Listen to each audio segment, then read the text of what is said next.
Welcome, everybody. Thank you for coming. Call this Board of Selectmen meeting to order at 6 p.m.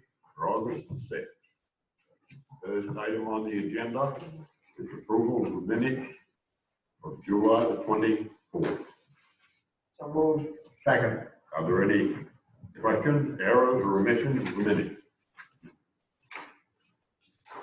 Hearing none. All those in favor?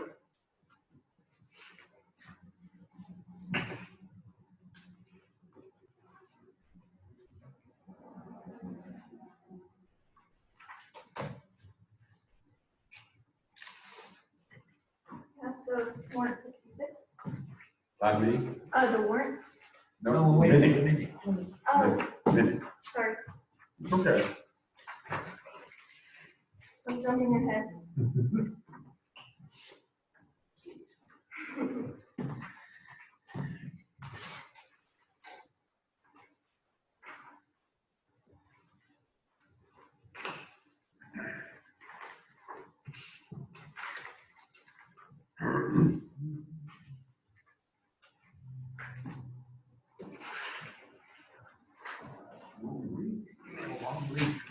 Wooding that Yeah. More than hungry. last week. Yep.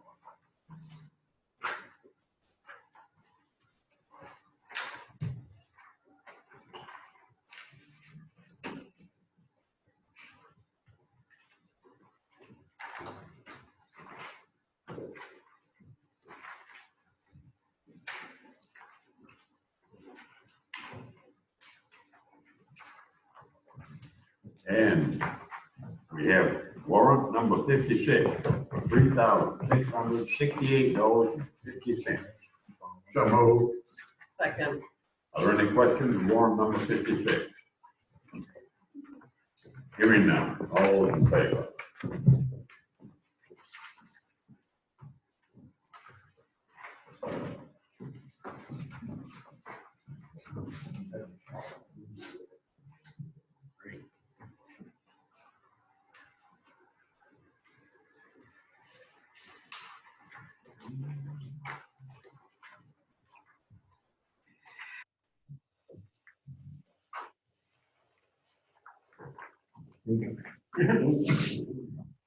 Friendly fire.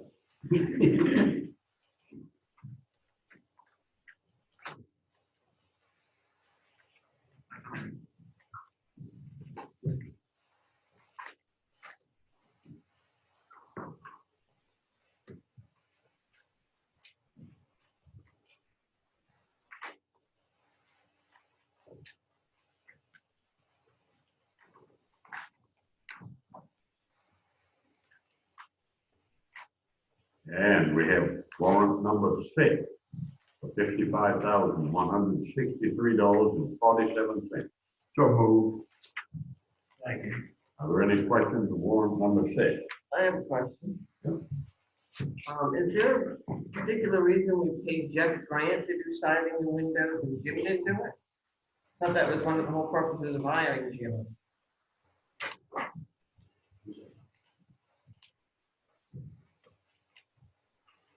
Yeah, we paid Jeff Grant because it's the backside of the women's club up here. And we talked about that last year, having a contractor do that area of the kitchen, the gable end of the women's club. Are there any other questions? Hearing none. All in favor?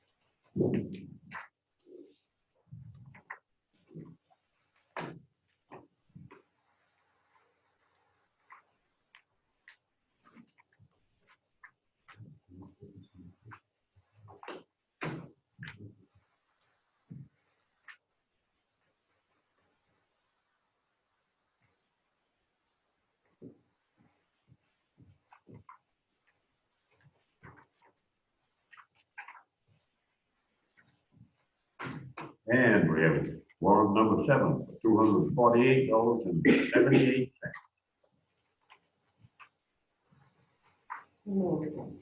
Second. Are there any questions on warrant number 7? Hearing none, all those in favor?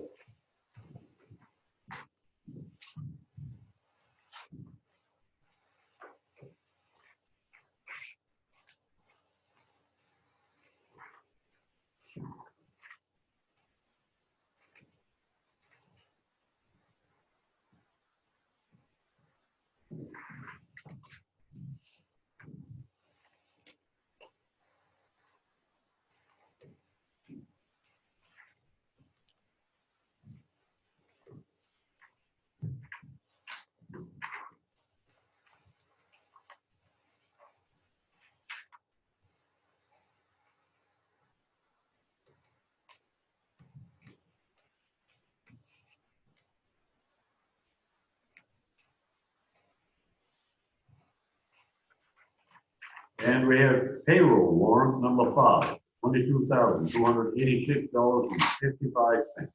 So moved. Second. Are there any questions on the payroll warrant? Hearing none, all those in favor?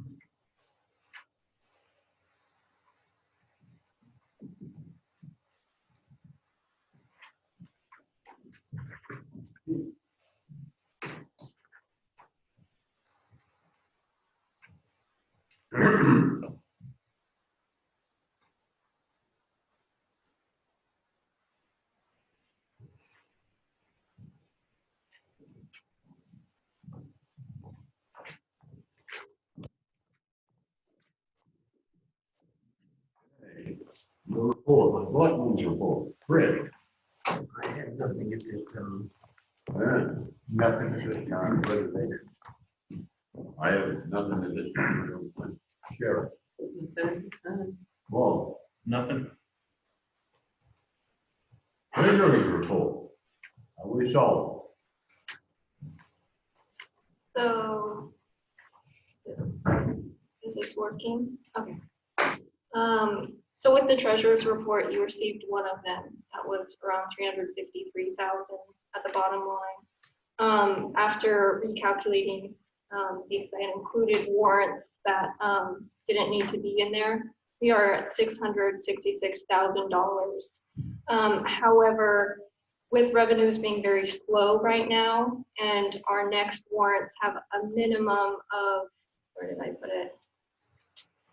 I just had it, but there's a minimum of 250,000 that's going to be going to schools. There's a $6,000 bill, payroll at $23,000, give or take. That next meeting, I'm thinking about bringing up the topic of a tax anticipation note. Thank you. For the next warrant to get us through September and when we start getting the property taxes in. And it is able to go to the select board for approval. It doesn't have to go to town meeting according to MMA. And then you guys can determine that amount. So what I'm gonna look at is cash flow, and I'm gonna get a better idea of what we're potentially needing for September and seeing where we're at. So I just wanted to put that on the radar. We are currently on a spending freeze in the town office to try to get us through some of these money issues. And this isn't unusual right now for towns given the context of everything happening. So that's the treasury report for today. Thank you. Questions of the treasurer? I only have one, Andrea, and I'm sure you've already checked it out. We've done tax anticipation loans before, but what is the time frame? Do we need, how much time frame do we need to give our bank a heads up? So I know the payback time frame. I'm gonna talk to the bank tomorrow. The usual person I talked to was out of the office, so I'm gonna be talking to him And, tomorrow. yes. yeah. Give him a heads up again. Yes. My experience with banks is that when they want something from you, they want it now, when you want something from them, it's time slow. Right. Committee report. Michael? Well, I have one. I'm pleased to announce that the shellfish meeting, the other, I don't know, It's for Zoom. I'm pleased to announce that the Shellfish Committee at the meeting on August 3rd voted to continue with the resilience lab. And I expressed at that meeting that I was looking into an alternate location. I've secured an alternate location at B.B. Rice Fisheries in Bunkers Harbor, temporary. It does not mean that we will not be revisiting the site on Lighthouse Point Road, but at this time, we're gonna set up a facility over there. So, thank you. You might, questions, Mike? Ray, you got any committee report? Yes, planning board. We have 2 public hearings coming up. Hold up, Rick, if you would. Zoom people. We need to be plugged in. We're going to do Zoom. Can you hear me?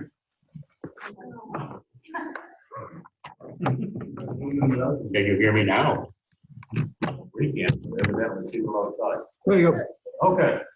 There's planning board has 2 public hearings coming up, one next Wednesday on Tuesday on the 11th for the shoreline zoning updates and the map that goes along with it to reflect the changes in the wording of the shoreline zoning ordinance. We've been working on this now for the past 12 months, and finally we got it ready to go. It's only 70 pages long. I can't call it housekeeping this year. We also have another public hearing coming up on the 29th of August. We're going to have a walkthrough at the Rainbow Inn RV Camp on West Bay. It's a 24 site RV camp, and a public hearing will be on September 1st. So those are 2 coming up on the agenda. Thank you, Ray. Right? I'm going to hold off until we get further in. Okay. Are there any questions of the committee? Police department. Guy. We had 84 calls for July, so we're getting into the busy season. Back in April, I submitted a letter explaining the computer project that I was going to try and do for the vehicles to make us more able to talk to dispatch. We're halfway through that now. First computer's in the vehicle and it's working great and has solved the majority of our issues. So I'm hoping to get the other one installed sometime in the near future, but I'm not exactly sure. Thank you, John. Any questions? Okay. Fire department. No, like the police department, we're in a busy season too. Last month, we had 42 calls. The ambulance ended up doing 17 transports, emergency transports to the hospital. The ambulance also did another 4 interfacility transports from hospital to hospital, or hospital to Acadia. We had 8 lift assist non-transports where people just needed a hand get off the floor back into bed. We had 2 reports of fires in July. We had 1 rescue out on Squiddick Mountain. And we also did 6 standbys in the surrounding towns for mutual aid. We had 3 motor vehicle crashes, and then we had 1 smoke investigation, and 1 fire false alarm call. For a total of 42 calls for last month. Any questions on the call volumes that we've for July? On the what date? Call volumes, the calls that we had in July. Any questions for Chief? No? Upcoming training we got coming up next week. We're going to start getting the trucks out, start pumping some water, teaching some of the newer guys how to run pumps, and also a refresher for us older ones that haven't touched a pump in a while. So we'll be having the trucks out next Tuesday doing some pump training. And then September, we plan on using Jones's Pond. We're going to do the police department and we're gonna have a fire department, we're gonna have a police department, a water rescue down at Jones's Pond. We're gonna put on a training session, probably September 12th. So we'll be utilizing the town beach area. And speaking about the town beach, I had a couple of complaints the other day. Apparently there's a company down at Jones's Pond that's renting out kayaks. Apparently there was a couple of kayakers out there that didn't know what they were doing. They were out there during choppy weather. And there was a possible safety issue. Could have been a drowning. We were never called. I guess they self-rescued themselves. But I guess they spent 2 hours on the other side of the pond before they could make their way back. So it was kind of a safety concern. I didn't know that companies could use town property for business. I don't know. Were they selling them down there, or were they just Renting them. renting them and then somebody taking them up to Jones's to use? Nope, they're right down there at Jones's Pond, chained to a tree. That's a no-no. There is no private business to be down on public property. So I'll pass the information on to John and I'll let him take a look at it. It was just a safety concern. Got it, thanks. And I know there's a freeze on spending at the town, but next month, we do have to do flow testing for our air packs for the fire department. And that's probably a $900 expense. So that's gonna be an upcoming expense. So I just wanted to pre-approval on that. That's something we have to do for Maine Department of Labor. It's a requirement. So I consensus with the board approves that. When is the date? it's probably gonna be in the middle of September, right around the 15th. Hopefully by then we'll have a budget like. That's all I've got. Thank you, Tate. Any questions of the fire? Superintendent of Town Infrastructure. All right, so the flagpole was delivered yesterday. And I just kind of wanted to double check on the location. When I was down there, where I unloaded off the truck. Is the microphone Microphone on? ain't on. Push the button there. Somebody must have turned it off when you passed it over. Flagpole's in, been delivered yesterday. I just want to double check on the location of where you all wanted to put the flagpole. I think originally we talked about having it on the back side of the little gazebo. When I was down there unloading it, I was kind of looking around, and me personally, I think a better location would be to the front of that gazebo on the grass, but not protruding out into the lawn, if you can kind of follow my drift, kind of like. My idea on that, when I said it, maybe the back of the gazebo isn't right. But if you're on 186 out here, looking at the gazebo, Yep. I want the gazebo set here and the flagpole here. Which would be That's on, what I meant. on the Not left. behind it, but beside it, On the left from or the right? 186. Yeah, on the left or the right. My impression was the left side of the gazebo. That was that's what I was going for when I mentioned it last. The left side of the gazebo down in, like, towards the woods. No, it could even be right by the gazebo. Right, just but on that left side, if yeah. you're on To 186. take up less room for the people that's out around you. Okay, because my thought was, if you're on 186, looking at the gazebo, on the right-hand side, on the edge of the lawn where the parking ends, just because it's more predominantly visible there. It's also gonna check you hit. Yeah, I guess there's always that possibility. Mm-hmm. The impression was to put a concrete base there. You're more apt to see it coming on 186 than you are coming down off 195. Either way, I just wanted to double check what your thoughts were before we poured concrete and all of a sudden said, that really doesn't look so good on the left side. I just want to double check what everybody's feelings were before we started breaking ground. Does anybody else got a different thought? So I am, if you're on 186 going up this way, Yeah. and you look in there, the gazebo is here, and the flag on the right side, left side, Yeah. on this side. Down off the Yeah. side. Okay. And Yeah, that makes sense to me, up to the corner, kind of, and the drive, yeah. All right. Jersey barriers have been installed at the transfer station.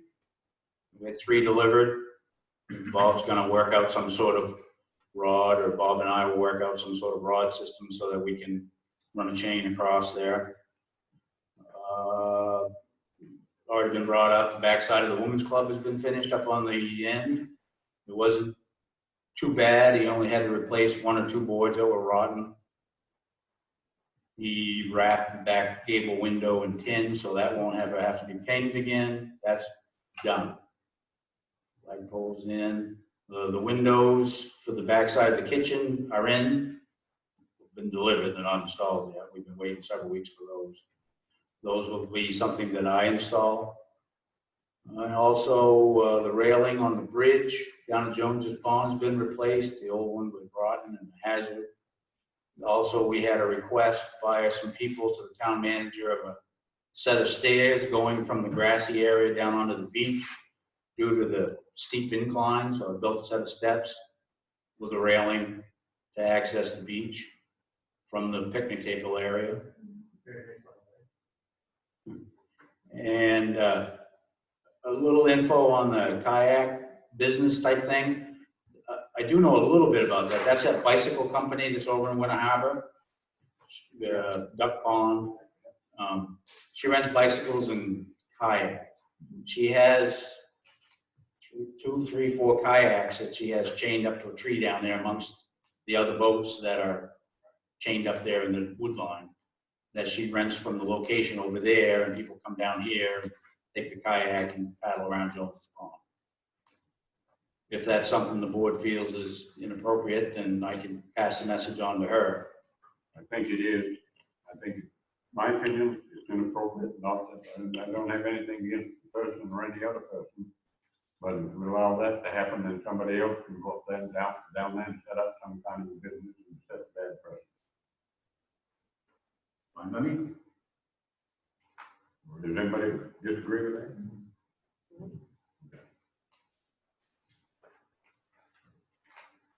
That's all I have. Oh, also you have in front of you a copy of the tentative new shoreline zoning map, hot off the printing press, that not everybody on the planning board's gotten yet. It just came in this morning. You guys to look at, the next planning board meeting. The planning board's gonna review it to see if it's all correct before we have a larger permanent one to go to town meeting to be sent to the state. Are you confident that this one is correct? I'm fairly confident. I haven't really had a chance today to really look at it, but before we send it to the state, I'm going to meet up with the shoreline person and DEP when we get a larger copy and go over it with a microscope, so that way, if there is anything, we can fix any changes before it's sent off to the state for final DEP approval. Thank you. Question? Town manager's report. Andrea. So some updates for the office manager position. We've received 6 applications so far. Well, we've received 6 applications since it closed today. And interviews are being scheduled for Wednesday, August 12th. There's going to be 2 people on the interview panel. We'll be using scorecards to rate each applicant. And then there's an additional conversation for under the old business, new business, about that. So I got a hold of NAMI, Maine, which is National Alliance on Mental Illness, and they have a grant that's set aside for public safety to get certified in mental health first aid. So we've been working with them, and they are going to make it down to the town of Gouldsboro September 11th to host an 8-hour session for our individuals to get certified, and we're opening it up to other municipalities that may want to participate. So that certification process will be happening. There was some citizen feedback on the Shellfish Facility Lab. It is in reference to Lighthouse Point, which, as Mike had said, they changed the location, but I still wanted to provide the citizen feedback so you guys have it and can review it. For EMS, they've been collecting donations for their power lift system for the ambulance. We are currently at $20,625 in donations, and there's still 9,400 eligible for a match. So we're confident that we're going to get that match and the rest of the donations. We actually have an unspecified amount coming in the mail as well from a donor.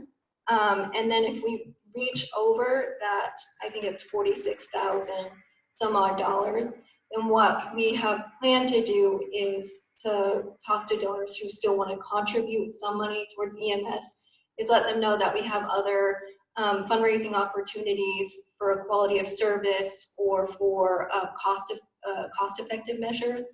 An example of the cost-effective measures would be they have a mannequin, and if they purchase it, then we can do the recertification processes in-house, and that may help reduce the cost of some of those trainings. And then a stair chair might be one of those quality service equipments that we could fundraise for. And the stair chair helps patients when they're stairs, it lowers a ramp. So it goes down a ramp and the staff won't have to carry them downstairs. So those are some of the things we're thinking if people still want to contribute money to EMS. The Maine Municipality Association reached out because they're having their annual elections where it's open for municipal officers to vote. I put the ballot in your packet for review, and we can take a vote next selectmen session if that's something you'd like to participate in. So I just wanted to put it on the radar. And then you got another thank you note from the Irving and Ada Ray Scholarship that's in your packet. And I think that's all for my town manager report. Thank you, Andrea. Any questions, town manager? Under old business, count money to be transferred to transfer station and pavement cruiser / cruiser. Somebody want to speak to that? So it's back on the agenda because it's related to budget, and we hadn't gotten any sort of decisions from the last selectmen board. So we just wanted to continue those conversations for this selectmen session. Would you like to speak on This way you want to inject yourself, Dwight? I can speak on it if you prefer. Don't worry, Dwight's not shy. I'll let you start.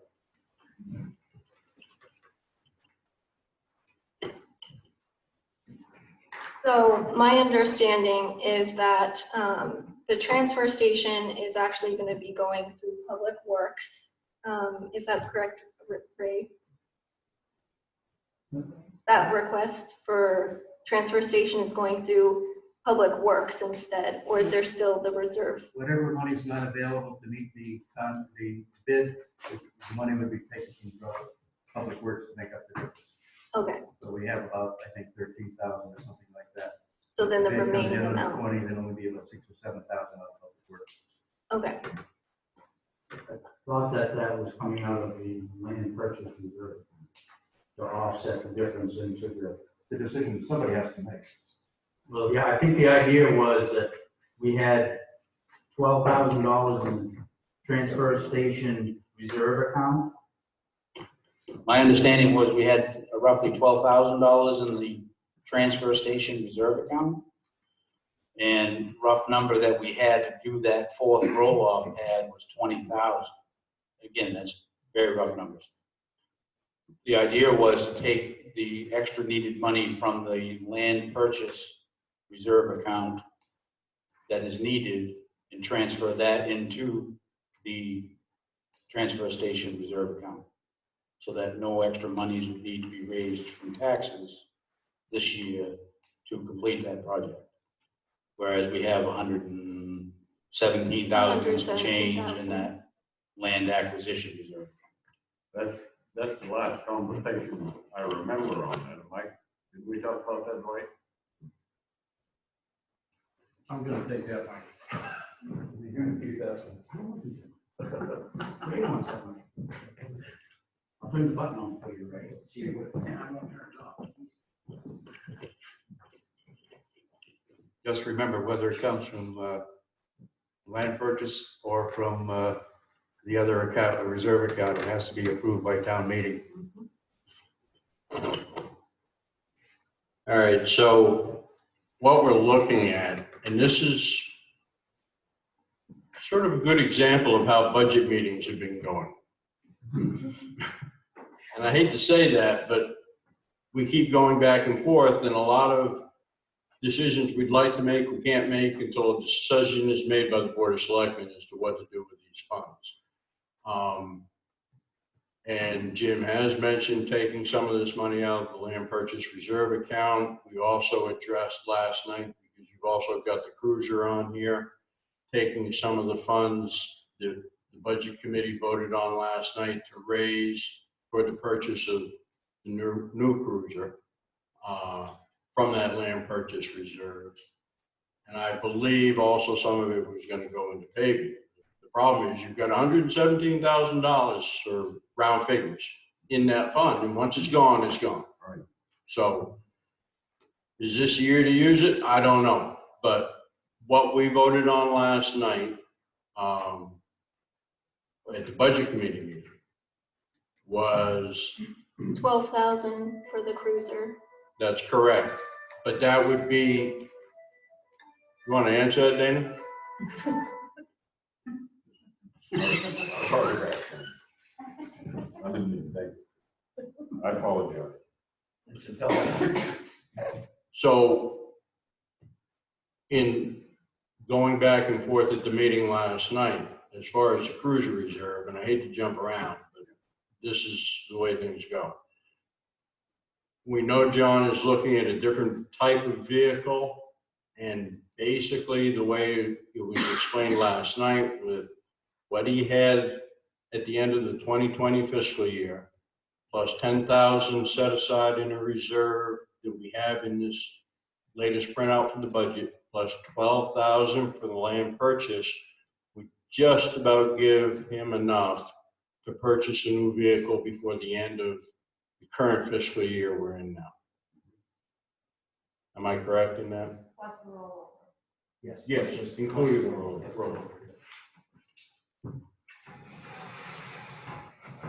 I get my own too. So you've got that, and then you've got the transfer station issue that you started off with just now. And we are going to need some additional funds for that in order to put that extra roll-off in there. And my understanding is that won't actually complete the project, but it'll get it so you can get the groundwork done and the roll-off. Is that correct? Won't include paving. Correct. Paving. And Eve has something to say. So I don't think we need to take anything from anywhere for the transfer station, because there's $12,000 in the reserve. Your trash tags ending June 30th, 2020 were $13,000. So you're gonna have $25,000 in that account. Good. I thought I said that last night, but Yeah, you did. thank you. Yeah. So I really don't think it's necessary. I mean, maybe you could say a few thousand if it absolutely, I don't know how much it's gonna be. You don't need it to pay. And then also my understanding for paving is that we're not taking from the land purchase. Not to take. Correct. Yeah. So basically, you're looking at this point in time, just the 12,000 due. The budget committee would like to see come out of that to go toward the purchase of the cruiser. That's my recollection from last night. What about the $50,000 that was supposed to go to general paving, not paving for the transfer station that you was talking about? We reduced that figure from 175, which is what we had come up with at one point in time, to 150, which has historically been the level at which we started at. We voted to go back to the $150,000 level. I believe, wasn't there some money left over at the end of the year? So it was roughly $20,000 that was left over at the end of the year in the paving, that was in the paving reserve. So that would go into this year's paving reserve. So you, however you look at it, you know, the $150,000 is a minimal amount. And given the year we're having, we didn't feel comfortable spending any more than that. But, you know, obviously in the end, it's your budget. So if some more needed to go in, then that would be a possibility of taking some more out of the land purchase. I would suggest that we're as conservative as we can be without doing any harm to the town in this year. We're already close and hopefully next year is going to be a better year, but we're not sure. So I would agree with that sentiment. We've got behind what we've been using for paving the last couple of years. We can do it another year. But you guys gotta come up with something because these roads are in pretty rough shape and you guys can pay some big bucks, I assume, for town roads. Yeah, we know that. I agree with that 100%. But if we only could have a crystal ball, we don't count the road. So we're just talking, your recommendation from the budget committee now is taking only $12,000 out of the land purchase reserve. And that, personally, I support that. That leaves well over $100,000 in there, and we have no immediate need or immediate thought that we're going to purchase any land. What's the rest of the board feel about that? And the 12,000 is going to the cruiser funds, right? Yeah. I think, yeah. That's a town meeting vote, so I think you have to put it from the town. Yeah. But do we know, Yeah. do we need to act before town meeting? You don't need to vote. We just want to make sure before it goes on the warrant that the board is aware. I believe the way that's gonna work out is you are gonna have a total of $22,000 for the cruiser reserve fund, 10 of which is gonna be coming out of tax dollars, 12 of which will come out of that land purchase reserve. Yep. Okay. Yeah. Did I state that correctly?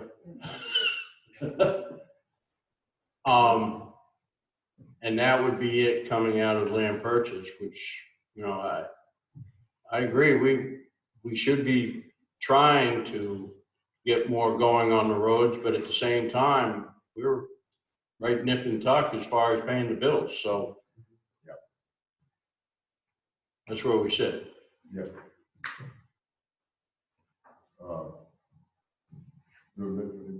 Any questions, comments from the board? So I think the budget committee and the board is agreeable to that scenario. Okay. You can go back to taking over. Andrew. Did you want to speak more on the budget? No, not yet.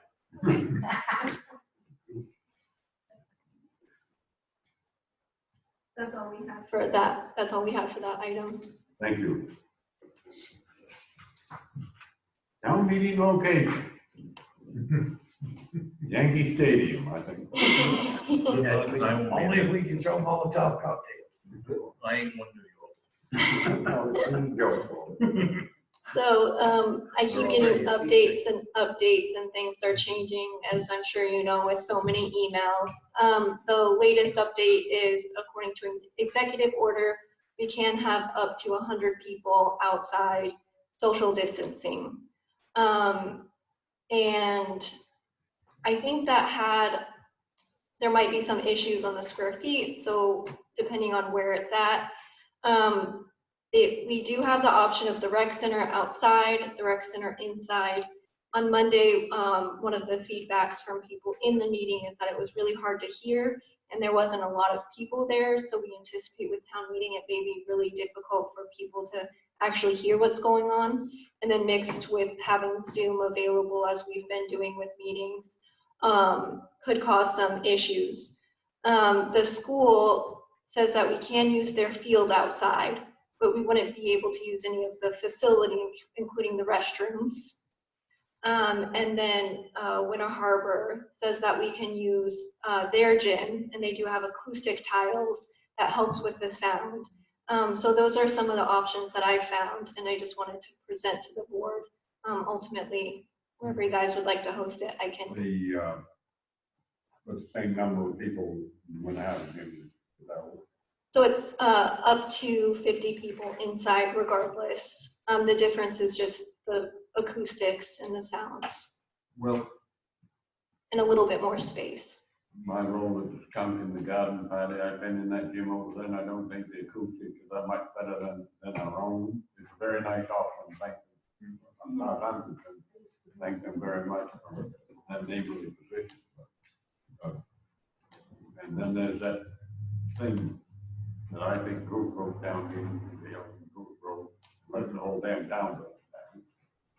Anybody just. Please don't jinx it. Please don't jinx it. I don't know what it is. I mean, it's up to the board. That's my thought.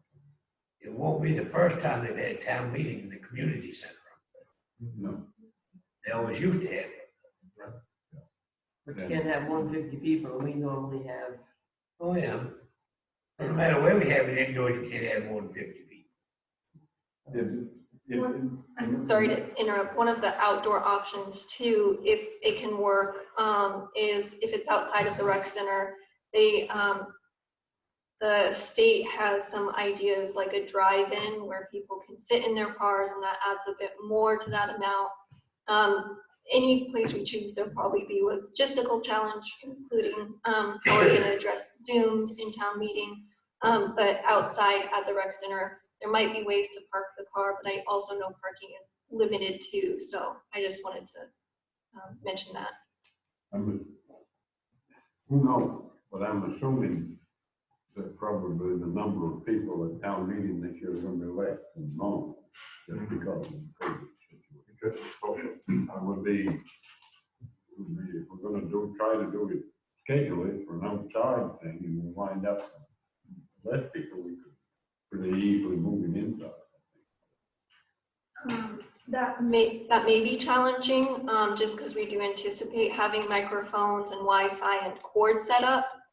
It would just take a little bit of time to transfer the stuff into the rec center. So it's doable, it just might require more coordinating. Maybe we ought to just plan on indoors, because with our lock, you could plan on this doing outdoors, it will get a downpour just about the time town meeting's back.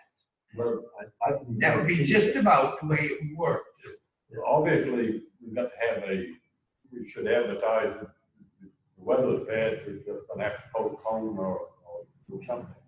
Other towns are considering the same situation, right? Because Sullivan is doing it outside. Sullivan's is doing outside, no tent or anything, with a generator for their audio. And I talked to Stacy the other day. Yeah. Oh, this weekend is doing theirs outside too. Yes, sir. Could we use the gazebo? There's Wi-Fi supposedly over there, and there's electricity. Yeah, but there's no parking for that many people. Oh, okay. And there is no Wi-Fi out there. Right. Where is it, yeah? If you hold it at the rec center during daylight hours, like at 4 o'clock or 5 o'clock, and if it does turn bad, you move inside and move everything inside. That's all. Well, it seems to be, it would take a little while to do that, but that's an alternative. We But could I just think- plain I have. guess it the outdoors. question, what Andrea is asking us is, do we want to make a decision of first choice being outside at the gym and then work through the process? Is that what you're asking? Yes, and then Tate, did you want to speak to the social distancing? Because you knew what it was like 1,000. From what I've read and researched, the seating has to be 6 feet around each chair. If a couple show up, you can put 2 chairs together because they came together. Everybody needs to wear a mask, so it's all about space. And I think in the Gouldsboro community center, I think as soon as you set up 50 chairs, that's all you're gonna have room for, just because of the square footage of the building. But that doesn't leave many residents when you take into account how many people have to be there. Right. Like us and the Right. budget committee, and so you're talking 25 people right off the get-go. Right. So you're only gonna allow 25 residents in their town meeting? That's right. It's not gonna fly. They're not gonna like it. Your best bet probably to hold it outside. Maybe you have to set some outside and set up inside as many as you can, and then people that don't want to sit outside can sit inside. Unless you run a big tent. That's like $2,500 I checked on this morning. Yeah, we looked into it. It's 25 to 4,000 depending on That's the just a tent tent. that holds 85 people. And it's just renting it. You're gonna draw. Exactly. There, Can we split them? Can we do some inside, have a TV screen outside? for we people? might be able to, but I can envision somebody saying, wait a minute, I want to be the guy that's on the inside. So we did look into that, but we would have to have more staff. So we would have to have counters in both locations, and we would have to have, so it would just add up costs if we have 2 locations. Someone taking notes and someone, the same amount of people, but 2 places. Yeah, but couldn't you just have one table of counters and if they're going outside, they check in and then go out the back door, out back? I mean, keep them flowing that way so they're not going back and forth. But you would have to have another moderator. You have to have moderators in each area. Right, I would probably ask Eve, just since I haven't been to a town meeting with Gouldsboro or a town meeting, if she thinks that would be a good flow logistically to have those 2 locations. You mean at the gym? Like they're recommended inside and out? Yes. I think it'd be a nice floor, yeah, but I don't know anything about what you guys are talking about. Never had to do that, so I'm not much help Does about anybody that, else? but I think it kind of does make sense, because you can only fit 100 people, and we're 25 to begin with or so. I mean, it's a rare occasion when you don't get at least 50 people at, in fact, I don't know that we've ever had that few people at some meetings, so it might be a good alternative to plan on. Have it outside with the 100, make sure everything is ready to go inside in case we need that space too. That's, I don't have much more to add to that. I think you've done a lot of research. John? We're throwing out numbers like 50 inside, 100 outside. What's our plan for when we get that number of people? Are we turning people away? Are we directing them to Zoom? What are we doing when we? Can't. So, what they suggest on, That may be a problem also, because if somebody wants to come to the town meeting, and we have to turn them away, and something is voted in, that they would have voted against, then what do you do? Yeah, so right. in the state website, they had, Here's my suggestion. I would suggest that, and I'm open to it, I would suggest that we schedule it outside at the gym. Okay, the state rule or guidelines says 100 people. More than 100 people show up, as long as we're maintaining distance, I think we'll worry about what Madam Governor is going to do to us afterwards and hold me. We'll have. If you have a PA system going there, and you get over 100 people in the parking lot, let them listen in the parking lot. Right. I mean, that's my suggestion, because I can't envision turning anybody away from town meeting. and so in the state, when they're talking specifically about town meeting, they are really strict on the 50 and the 100, that they said you can choose alternatives like a second location or Zoom or Skype or one of those, that they're very strict on keeping those numbers. Although I really do agree, you can't turn people away. I'm just worried about. Who's gonna be policing you? And how's the voting gonna work? And how's the voting gonna work on Zoom and Skype? Yeah, so we're gonna be Sorry sending about out that. that. It's gonna be complicated. Nobody is gonna be. Eve? I was just gonna say, I don't know who said something about the parking lot, but if you kept a fair amount of the parking lot clear, you have the whole field, and then people can still sit in the parking lot. Yeah, as long as the cars are 6 feet apart, they No, I can. mean the cars. I mean, Oh. people don't let people Oh, people. leave a space in the parking lot area for an additional 20 or 30 people.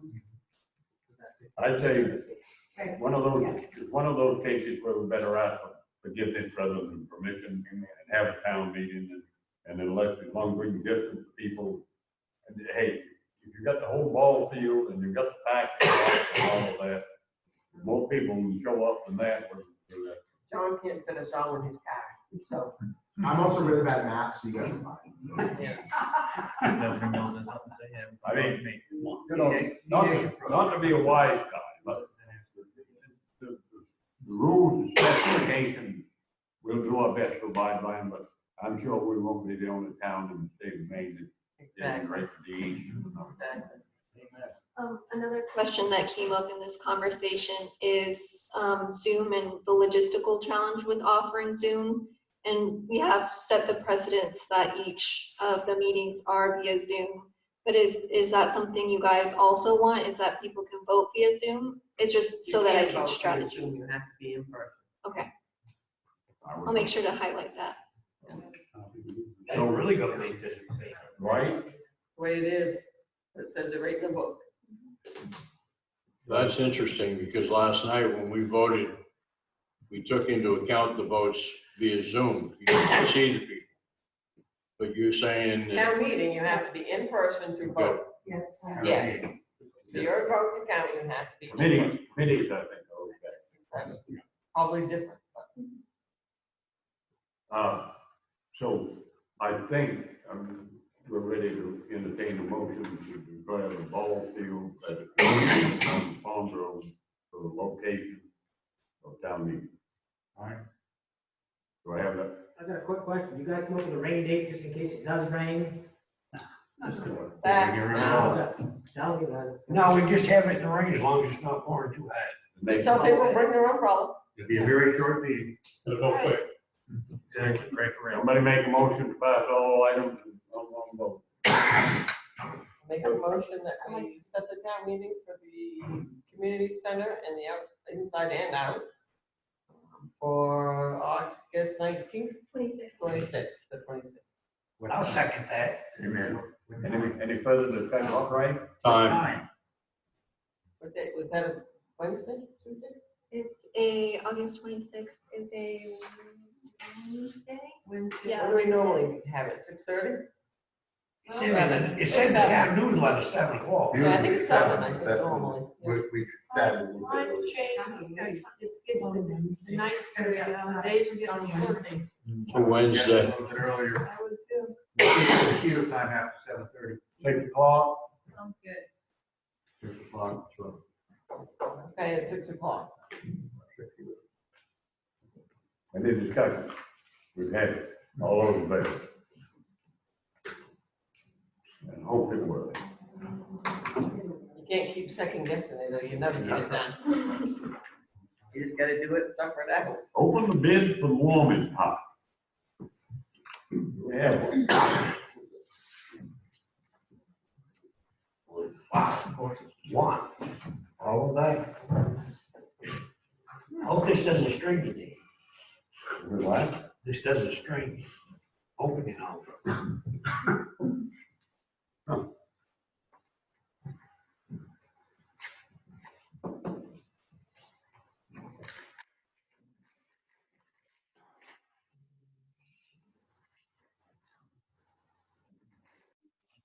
Okay. Jones Pond Building bid. I bid $1,100 for the building. I will remove and dispose of unwanted playground equipment. Thank you for your consideration. Robert Hammond. Who's up Robert Hammond? I don't know, but I think he's a little shifty. He's a little loud. Don't take it to the transfer station. I don't see any reason to hold this off. Nobody want to make a motion to accept or reject this bid? I make a motion, we accept Robert Harmon's bid for the warming hut. I'll second that. And that was that 1,100 or 11,000? 1100. Oh, okay. All those in favor? Congratulations, Paul. That should get there by tomorrow, right? On the new business, letter of merit. Yeah, do you want to take over, John?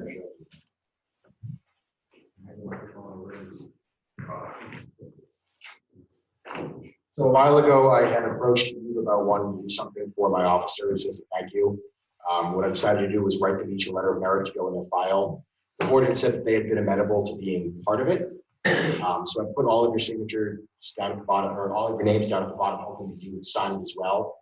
So that when it goes into the files, it's all signed by everybody. Yeah. Do you want me to read one to give you an idea, or go through and sign it, or? Letters of merit.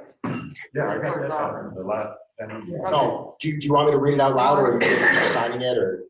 Before we sign. I can read it, might as well make it on the public record. Okay, so I'll read one, and the other one is basically the same. It says, to all whom it may concern, the Gouldsboro Police Department awards Officer Eli Brown with a letter of merit for his professional conduct and dedication to the needs of the people of Gouldsboro during the COVID-19 pandemic restrictions of 2020. During this time, the information put out by Maine's many agencies caused the Gouldsboro Police Department to have to change and evolve our policies rapidly, including more than one occasion where directives changed from one day to the next. Officer Brown exemplified the values of this agency: diligence, compassion, integrity, and professionalism during this ever-changing and adapting time. He was always able and willing to work, took the changes in stride, and showed a dedication to service of the highest caliber with his ability to adapt to the situation and continue to provide the quality of service of policing expected by this agency. It's with great honor that I ask you to add this letter of merit to Officer Brown's permanent record as a record of his exemplary service during the time of May 15th, 2020 until July 28th, 2020. And it's signed by me. And Officer Brackets is basically exactly the same. Yeah. Okay. I think, yeah, by consensus, we definitely would find that.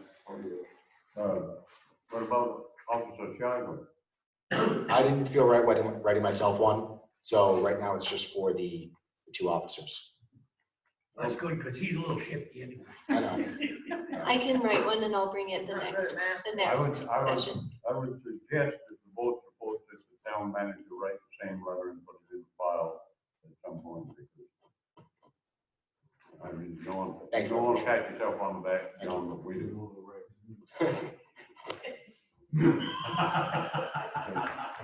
Are we all good signing this? Just check and make sure everybody's agreed.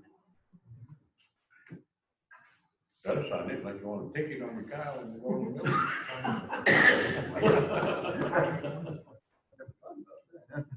the He wants to be careful though, whether he wants to sign for his paycheck every week. Is that considered?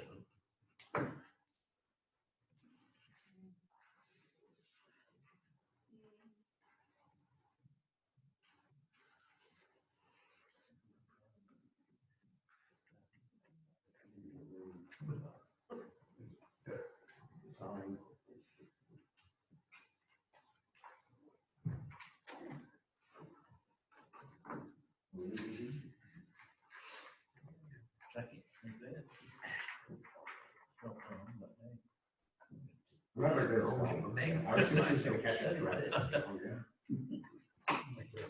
right, I'll let it go. Thanks for leaving me all the room, guys. I tried to write small so you could fit your name in. Did you see how delicate I tried to be? Oh, yes, I'm delicate. Well, I was trying to be. I didn't say I made it. That's what they call a misnomer, crispy and delicate. No. Office manager up. So before interview started, I just generally wanted to talk about the office manager position in terms of hours. Prior to the last office manager, it had been traditionally a 40-hour position. And I'm not hoping that it's always a 40-hour position, but just have the flexibility for it to be up to 40 hours. And the biggest reasons is the office is always busy during work hours, and we don't want to sacrifice quality of service and speed of service. And oftentimes people have to work over their hours, in which case when it's done unapproved, I think it sets a bad precedent. And in order for this position to really be successful for elections and for all of what we're asking for that individual, I'm asking if there could be flexibility up to 40 hours for the new office manager position. What do you mean by up to? It's a 40-hour position anyway, right? No, it was 36 or 35. Well, I mean, by 40 hours, I mean, if that person worked the same hours the other girls do. Right, but it's all during business. 30, whatever it is. Yeah, it's all during business hours. So often, when someone's gone for lunch, they're filling in at the counter. And you have multiple lunches going on. So between those 3 hours of lunches, it leaves 2 people in the office who then have to serve customers. And even with it being kind of slow because of COVID, it's been extremely busy in the office. And so a lot of the tasks that need to get done aren't getting done. And so having that flexibility of, this week, I have a lot to do. I'm going to stay a couple hours, 1 hour each night this week. And having that flexibility could help the office manager be successful for the type of work they're doing. So basically, there isn't much change, if anything, that's going on, they're just putting the word in on down on the paper. Yeah, and so right now the approved hours are that 36 hours. And so if it's that flexibility, then you're not just seeing it on a payroll warrant, you're actually giving permission that, okay, we're going to wisely use these hours. It's not going to be regular 40 hours, but really when you need to stay in the office after work hours and be able to gauge with what's going on, being able to have that flexibility. But if whoever it is, if they're only working 40 hours, they're not gonna get overtime anyway. So I don't know, I guess I'm not understanding the whole question. Oh, sorry, so they're spending time over their regular hours. It's not necessarily on the pay time as overtime. Well, it wouldn't be until after they get over 40. Correct. So they're just spending over their hours. So they're spending more than 40 hours a week is what you're saying. No, it's a 36-hour position. I know, but those other 4 hours aren't overtime. Correct. It's not over 40 hours. Correct. So I guess I don't quite understand. I mean, if she works 40 hours and that's what you pay her for, then so Right. be it. It's Right? Let me ask a question here. Is this an hourly position? yes. Okay. Right. So if you're paying for 36 hours or budgeting for 36 hours, but allowing the person to go to 40, no, you're not paying overtime, but you're paying 4 hours extra potentially a week. So it also makes a difference as to how much money you're budgeting or allowing for that budget. And I certainly agree, it's not an overtime issue, but it is a matter of allowing the flexibility for that person to work up to 40 hours instead of just the 36 and be paid for the 40 hours. Since it's an hourly position, not a salary position. Yeah. So, if I may, that 35-hour number we went through some time before, there was some reasons we used 35 hours, I think, instead of 40, right? I think when we wrote the personnel policy, we put in there that full-time employees are X amount of hours. I think that was where that came in. Yeah. But when I was the office manager, it was set up like that so that there were weeks when I would only work 36 or 37 hours. But it's exactly like Andrea says, if you have a really busy time, and I noticed this with prior supervisor, that if you have to go home at 4 o'clock, you can spend 1 hour of really quiet time when the office closes. And the thing is, I think Andrea wants your permission to put up to 40 hours a week in the budget. Not that it's going to happen all the time, because last year's budget didn't have that, and the year before, yeah. But the number of hours you set was to describe full-time people. So that isn't an issue at all with this. So, any other, Andrew, do you have more you wanted to add? Or? Just the request. Okay. Sounds logical to me. We've got money in the budget. I guess that's up to Dwight. And that's how it's written. Okay, you're it, Dwight. Land reserve account, Dwight. Okay. Okay, I entertain a motion to, Extend. for the change in the office manager hour position. So moved. Second, oh no.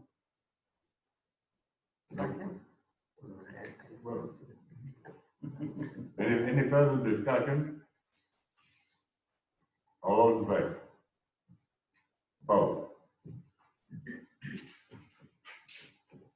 Wi-Fi relocation after town meeting. There's a big dumpster up there in town. That's my recommendation. So currently our Wi-Fi is hosted here, and we're working to make sure that we have Wi-Fi at the rec center. But assuming that we can have Wi-Fi at the rec center, we'll have to move Wi-Fi equipment up there for the town meeting, and this usually gets closed anyways, is my understanding, during the winter. So instead of having the Wi-Fi here, I'm just wondering if you guys would like to move it to the other location, because I think that's where town selectmen meetings are hosted in the winter time. So I just wanted to see what your thoughts are in terms of Wi-Fi to be able to have meetings at the winter location. What does anybody think about You gotta have it up there if you're gonna have a town meeting. Mm-hmm. After that, it's really not an issue. You gonna comment? Well, you promised something last night, so I'm hoping you have an answer. Public comment. It's not as simple as just moving this Wi-Fi up there. Spectrum doesn't cover the Pond Road. I'm waiting to hear back from Consolidated Communications as to what they offer. They do cover the Pond Road. Haven't heard back from them yet. I've left a voicemail and I've left an email. I talked to Roy, the IT guy.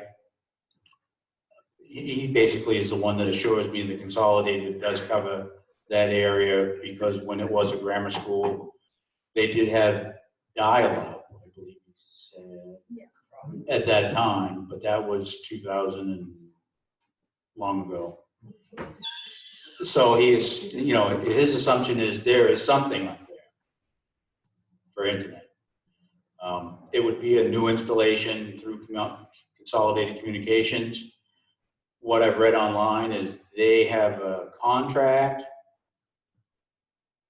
which we don't hear, with Spectrum Business. We can shut this off at any time and not have to pay the monthly fee. Depending on how often we're going to use that area, Monday we successfully completed the Zoom program using a hotspot off a cell phone at no cost to the town.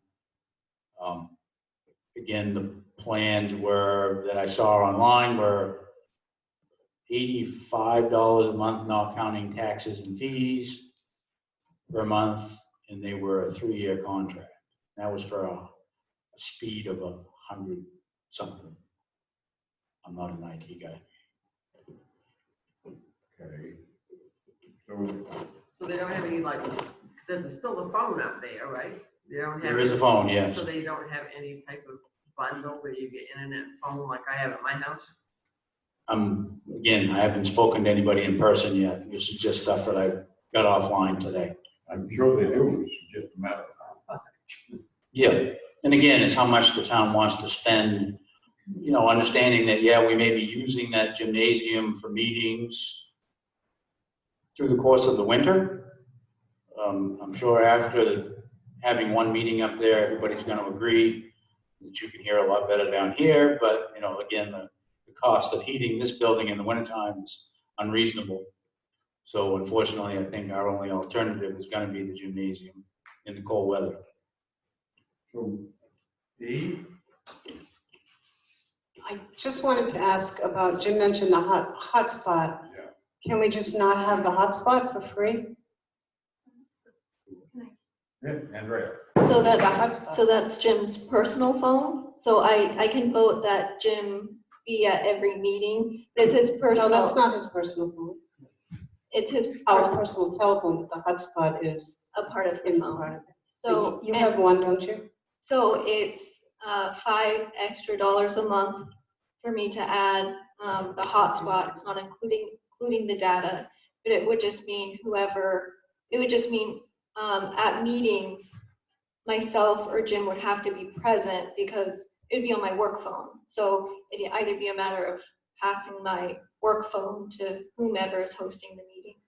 But because they're on cell phones, the hotspots, someone would have to be present with the hotspots. And I think it's more costly if we have our own hotspot box, but I think John can speak on that. So I have 2 hotspots for the police department, which we can definitely volunteer one for town meeting if we need that, so that we'll take care of that. The whole first set hotspot thing, it's the same as buying another cell phone to add to the plan, so it's probably not going to be cost effective. Basically, it's the equivalent of us paying for 4 cell phones, it's 2 hotspots and 2 phones. So it might be a short-term solution depending on how much you're looking to connect to it. So it's probably going to be a short-term solution depending on how much you want to connect to it, but they usually only allow like 5 devices to connect anyways. If you're looking just for something to run Zoom for the town meeting, I mean, I'll volunteer my hotspot to do it. That's fine. It's through work anyways. It's work related. We don't get shunted no matter how much data we use. So that won't be a problem for that. But long term, I don't think it's really going to be a viable solution. I guess, Ray, Let's be realistic.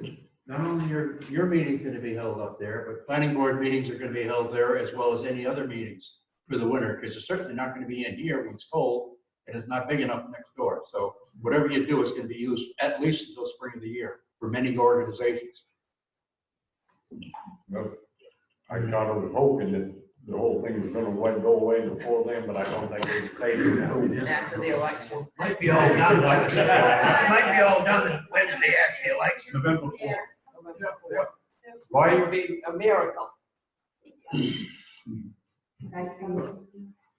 Yeah, this discussion came up last night as well. And I agree with Ray on the fact that at least for the foreseeable future, we're gonna be having meetings similar to what we see right here. And the only thing I was gonna say is actually relocation of the Wi-Fi wouldn't take place until what, October? Is that correct, Jim? Typically October, well, typically we don't close this building down until after Veterans Dinner in November. Whether or not Veterans Dinner transpires this year. Okay, so the point is that we'd be looking at doing it from sometime mid to late October through until probably May, when the weather theoretically will break again and we can start meeting in this building again. And I think you're gonna have to be at least cognizant of the fact that this is gonna have to take place and there's gonna be a cost involved no matter how we do it. The question is, can we find in a relatively short period of time the most cost-effective way to have those meetings in the community center during the winter? Well, I guess we got a little time to think about it. So it seems to me the question is, get a price on the Wi-Fi and hotspot, how the hell ever that's supposed to work? And come back to us at the next Selectmen Meeting with some real numbers. I don't think we need to make a decision tonight. So before we get numbers, because we have to have the budget warrant posted the 18th. Yes. So we would just need to make sure if we are accounting for that number, it would have to take place before the Selectmen meeting on the 20th for it to actually show in the budget, if that makes sense. I think that, yeah. Jim? I think basically they're just asking the Board of Selectmen if they want internet at the gym. We don't have any choice. And the answer is Okay. We need internet at the gym, but are we going with the program through the internet carrier, or are we going to cripple along with the hotspot for a week or two until we make a decision? So that's No, the no, question they to made a answer. decision tonight. You're gonna make the decision tonight whether or not to permanently put an internet service up there because they need to figure the budget. See, I think you're right, Sharon. They do have that bundle for phone and internet. The trouble is, I'm just assuming, and I'm afraid this is probably what it is, they're gonna call that a commercials building, and they might not have it for commercial. Could be. Well, They may have a municipal. Could be. Well, no, but I mean, it's not the same thing as, Right, it's my home. you know, $50 combined phone and internet. I'm afraid it'd probably be twice that much, because they're gonna say the building's commercial. So Dwight, do you need a decision for a budget number tonight? No, we won't, obviously, we can't get a number tonight, but we need a decision from the board to go ahead and allow for having that internet service, and then we can determine what that cost would be and add it to the budget. So that's what we're looking for, basically. Is to make sure everybody's on the same page. We know we can't stay here all year. We gotta go somewhere. Betty, I hate to admit it, I think the board overwhelmingly supports putting Wi-Fi. You don't have a choice. that's another thing. By consent, Okay. and we'll explore the possibilities and make the decision later, right? Yes. I hate to decide what they do. Okay. And Jim says he'll have numbers by yesterday afternoon. Somewhere. If he doesn't get numbers, then he volunteers his spots in attending all the committee meetings. Sound like a plan to me. He's on salary, so it's all good. Public comment. Yes, what? This would be budget committee time, I guess. Did you pass out the revised budget to the Board of Selectmen as well as sending it out? Yes, so. It was sent out to the budget committee this afternoon, and then I handed you guys the custom budget report. Okay. We do not have a budget yet. Based on what transpired or has transpired, I believe we've had 9 meetings with at least 8 people in attendance at each meeting, and there have been more questions than there have been answers. We feel we can wrap it up by the latest next Thursday. But what we would really like to see is the Board of Selectmen either here or via Zoom, doesn't make any difference. So we can go down through this budget so everybody has a very clear understanding. So when we go to town meeting, the townspeople or these 2 committees can explain to the townspeople to the best of their knowledge why things are the way they are. I believe, I don't always I want to say this out loud, but I don't believe there will be that much of a shift in the mill rate based on some things that we have found over the last 3 days in particular. But there will still be an increase in your budget. And in the end, it is your budget. It has nothing to do with me. When's your meeting, Dwight? This coming Wednesday. Well, Yeah, the 12th. Sorry, I didn't hear that. I was having somebody whisper in my ear. I didn't hear it either. Well, I take the whispering before this talking. I asked when your next meeting was. We'll be meeting Wednesday night, and we're planning on meeting Thursday night as well. So you would like to have it there both nights? Both nights, Where are you, what time? 6 o'clock. What, Raymond? Well, we have a time constraint because it has to be posted by the 18th, so it has to be resolved next week. Unless they're gonna have another special meeting the week after before the 18th. Well, that was if we're all going down through this together and we can come to a consensus, then we're in good shape by that time frame. Today's what, 5th? 6th. So The 13th, 12th and 13th would be the next two dates. 13th, Right. Tuesday, a special board of selectmen's meeting to adopt the budget. Thursday, next Thursday night. Yeah. Yeah. Because otherwise, you'll never get the warrant legal, Unless they want to meet on Friday night. or Sunday.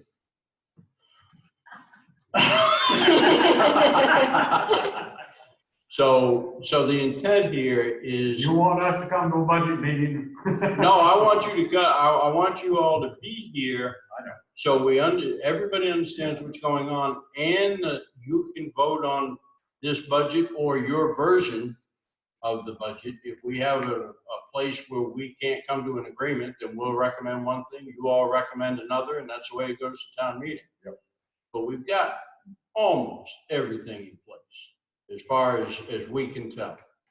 But for you to be able to understand it, I think it's gonna take both nights. Yep. And then wind up, maybe we'll come to your meeting Thursday night and finish the budget up.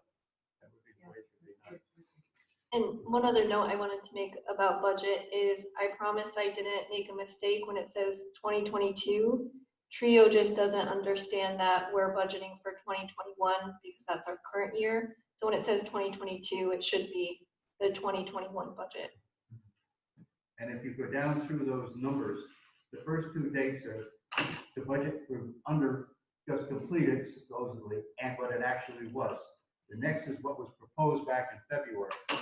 And where we sit today with what we recommended. So you can go down the second two line columns and see the changes where they've been made up or down, what we've done for the past 9 meetings. I would like to bring up one other thing as far as the budget is concerned. And I don't know why it hasn't been mentioned before. Maybe it's been talked about and I just don't know about it. And I was told to maybe mention it this fall, but I think there's no time like the present. When there was going to be a combined police department with Winter Harbor, and when we did have a combined police department, it was based on some sort of a formula. And what I would like to see at least reviewed by the Board of Selectmen and by Tate, as far as the ambulance is concerned, is to go by the population of the two towns. So the share, Winter Harbor share would be based on their percentage of the total population of the peninsula. Gouldsboro is the same way. And that's roughly a 75-25 split in percentage. And it's just something for you to think about now. They've already had their meeting, I believe, in Winter Harbor. I don't think anything can be changed, but it's certainly something that would help out. Right now, Winter Harbor is contributing, they're paying their share of 911, or whatever they're prorated at, plus $10,000, correct, Kate? And I think you'll find that there would be a little bit of help here for us in Gouldsboro if we were to go based on population for the two towns. I would absolutely agree. You know, we're at a different place than we were when we had volunteer fire department and people helping each other and quite frankly, 25%. I don't think anybody in Winter Harbor would get to that at all. Hey, can you work something up on that? I can, we're actually gonna work on a contract for next year, because we're doing like the paper catheter, we based it off the old county annual state at like $9. I did some research with Pleasant River and what they're charging like Columbia Falls and Addison and surrounding towns. Their per capita rate is $42 per person. What? $42 per person. So like Harrington pays in every year $42,000. The Pleasant River. Well, if we could come up with the stat basis somewhere to start the conversation with that, whatever. Because if we do like a shared budget thing, do they have to do part of the revenues go back to Winter Harbor then? No, the service goes back to Winter Harbor. Yeah, but I'm saying the revenues that we generate from it, the billing they're gonna have a right to collect 25% of it. No. That would be something that would have to be worked out. But I think we've got to consider this. You're looking at the ambulance portion of the budget currently, the way it's proposed right now, at a level of $153,000. So we're footing the bill for $143,000. Winter Harbor's paying 10. The shift would be, if I did my percentages correctly, I think Winter Harbor's share would become somewhere just under 40,000. And yeah, I mean, there are revenues that are going to come back, but until we get everything straightened out with the ambulance, so we're actually getting the funds that we should be getting, they could also share in the costs that aren't collected. I think next year we should look into increasing the per capita rate, so we don't have to do revenue share. Try that again, Dave. I say next year we'll do a contract with Winter Harbor and do an increase in the price per capita. So they're paying more in, besides 10,000, instead of paying like $10 per person, they would pay like $30 per person, which would bring that up to approximately $30,000. And then maybe the following year we could do like $42 per person. So their portion, they'd be paying in like $45,000. Why, don't get me wrong, but why should we give 2 years to Winter Harbor and come up with a share? I mean, that's just a suggestion. That's all I'm saying is because I mean, if they want them to pay in, you know, Let me one ask quarter you of their funds. another question. Maybe you can't answer, but what's the percentage of calls for Winter Harbor? It's about a third. About a third. Yeah. A third of the calls are in Winter Harbor. Winter Harbor's getting a hell of a deal. Yeah, they are. I believe, you know, 1 year, that percentage of calls is going to vary. And, you know, it all depends on the health of the town, but the individual town, but it's just something that's got to be addressed. And this is just a starting point. Yep, I agree with you. $10,000, bottom line, $10,000 don't cut it. So, unless the board thinks differently, let's look at this per capita thing, and then come up, we'll work with a number. Right. I just don't want to share the revenues with Winter Harbor. What revenue? Right now, it's not much. I heard, it was a couple of years ago, I heard about these revenues, and I haven't seen it show up yet, so when you get a little money that is in the revenue, we'll talk about what we're gonna share. What? I just want to ask Kate, how is it any different than when we were paying county ambulance? Did we get revenue back from them? No, we didn't. Okay, so. It goes into the ambulance. Right, so we pay for their services, just like Winter Harbor should pay for ours. Right. Well, I mean, that's a conversation that should go on, but Dwight's right, let's start the conversation by looking at the per capita thing and try to, and look, I'm not being cruel or anything, when I have or love everybody when I have, but fair is fair. Wow. Well. There's different levels of love. Anyway, Stop giggling. is there anything else in the public comment?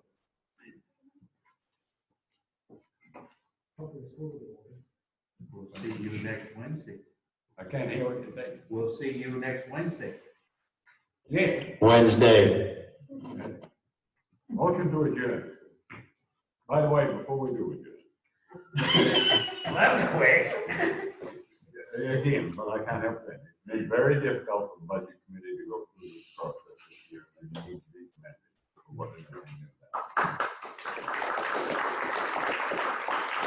We haven't read the budget yet. Right. I want, they'll get swell heads.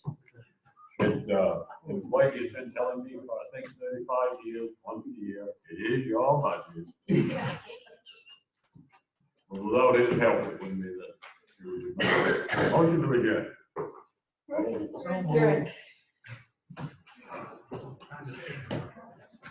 Done.